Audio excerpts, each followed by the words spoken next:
Bun, aku sekarang lagi keputihan, kental, kayak tepung, dan baru sembuh dari ISK. Ya, ISK itu infeksi saluran kemih ya teman-teman.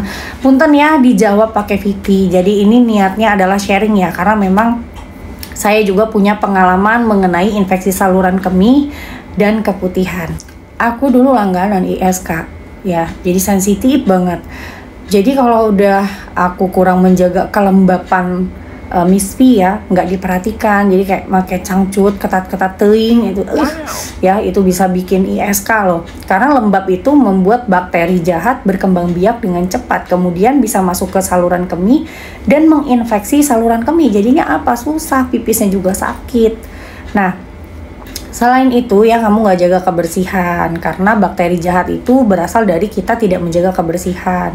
Kemudian ada luka pada saat melakukan hubungan seksual. Itu misalnya ada luka, kemudian habis melakukan hubungan seksual tuh harus segera dibersihkan. Benar-benar harus bersih ya, supaya apa ya, tidak terinfeksi bakteri tadi sehingga menyebabkan ISK. Dan masih banyak lagi ya. Nah, ini salah satu faktor penyebabnya itu kurang menjaga kebersihan. Nah, makanya kalau udah tahu kayak gini ya, perlu banget diperhatiin nih, penting banget buat para perempuan. Kalau misalnya habis week itu jangan langsung tidur, sok dibersihin dulu. Ini penting karena kalau udah ISK nyambungnya sampai ke keputihan.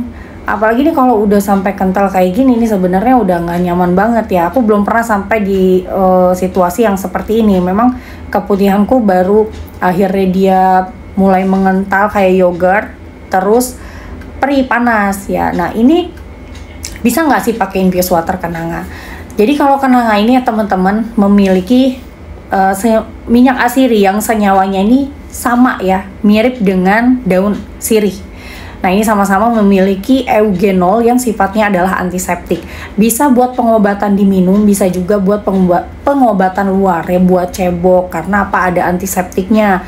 Nah, ini kalau misalnya untuk pencegahan ini bagus. Tiap hari kamu mau cebok pakai daun kenanga, bunga kenanga, pakai daun sirih, ini bagus.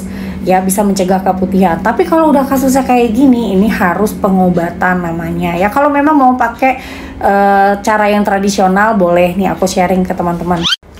Nah, kalau mau buat pengobatan ya itu nggak cukup dengan daun kenanga, wah sih bunga kenanga ya. Jadi nggak cukup dengan bunga kenanga aja, harus minum juga jamu konir asam, daun sirih manjakani. Ini ampuh banget nih buat keputihan mana lagi, keputihan, kehitaman, kecoklatan, semuanya tuntas nih pakai jamu kunir asam yang ada daun sirih sama manjakaninya. Bikin kering rahim nggak? Enggak, kalau kamu pakai sesuai dengan dosis yang tepat ya. Pakai yang di resep yang di VT itu udah bagus ya, bisa dikonsumsi tiap hari, bisa juga buat pengobatan.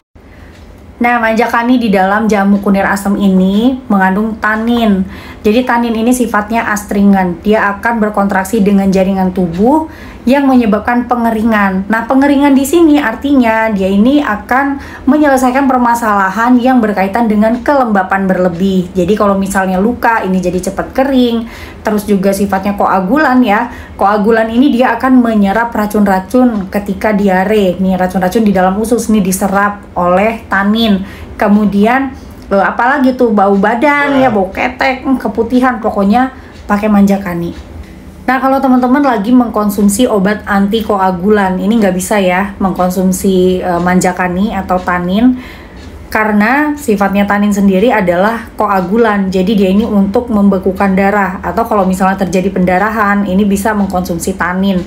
Kemudian kalau antikoagulan ini berarti sedang membutuhkan pengenceran darah, maka ini harus konsultasikan dulu sama dokter ya.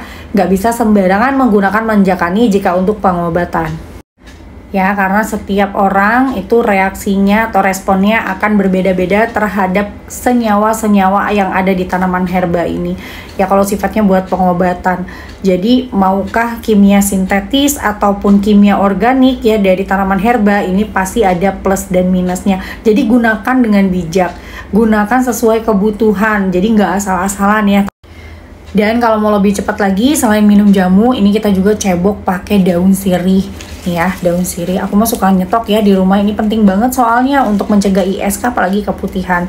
Nah, ini ceboknya dengan cara ya ini direbus dulu kurang lebih 1 liter air. Ini pakai 9 lembar daun sirih ya.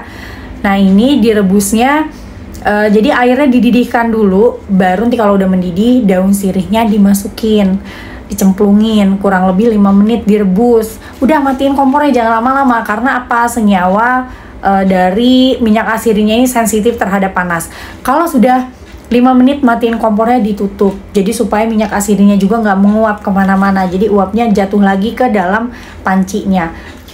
Nah gitu ya teman-teman, sharing aku nih tentang ISK, keputihan. Penting banget buat kita jaga kebersihan, lindungi Miss V, lindungi sebaik-baiknya, karena kalau udah dia itu kenapa-napa urusannya nanti bakalan ke rumah sakit, ke dokter, biaya juga harus yang dikeluarkan banyak ya. Jadi mendingan kamu mencegah daripada mengobati. Dirawat baik-baik ya, banyak dengan cara sederhana, dengan cara yang simpel di rumah bisa. Ya teman-teman, semoga bermanfaat, jaga terus kesehatan, jangan sampai ada keputihan lagi. Dah.